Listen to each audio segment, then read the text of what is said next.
මම අපේ ට්‍රිප් එකේ අනිත් වීඩියෝස් ටිකත් මෙයාලත් එක්ක ෂෙයා කරගම්නේ. ට්‍රිප් එක ගිහිල්ලා ඇවිල්ලා අසනීපෙන් හිටපු නිසා ගොඩක් දවස් වීඩියෝස් දාගන්න බැරි වුණානේ. ඒ හින්දා මේ වීඩියෝස් ටික අපි ෂෙයා කරගමු.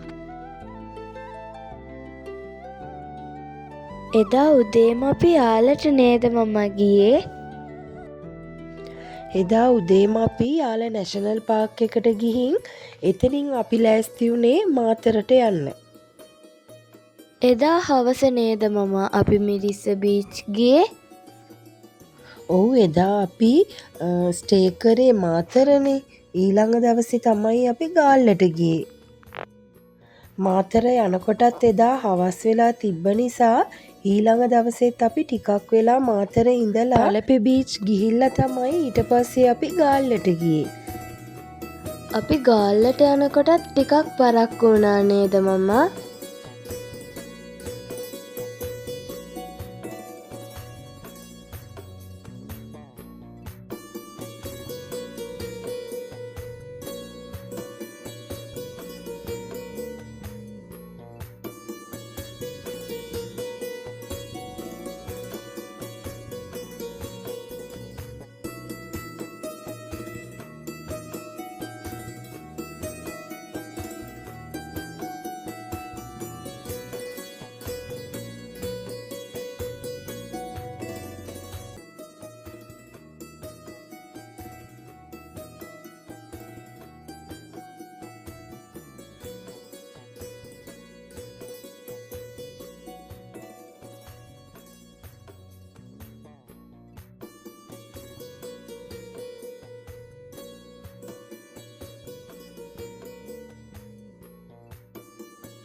ඔයාට මතකද එදා අපි බාබිකියු දැම්මා? එදා චිකන්, සීෆුඩ් ඔක්කොම හදපු හින්දා ගොඩාක් රසට තිබ්බා.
ඉතින් අපේ ට්‍රිප් එක මේ විදියට තමයි අපි ගත කරේ. එහෙනම් අපේ ට්‍රිප් බ්ලොග් එක මෙතනින් ඉවර කරමු නේද? ඕකේ මම ඊගාව වීඩියෝ එකෙන් හම්බෙමු. ලයික් එකක් දාන්න අමතක කරන්න එපා.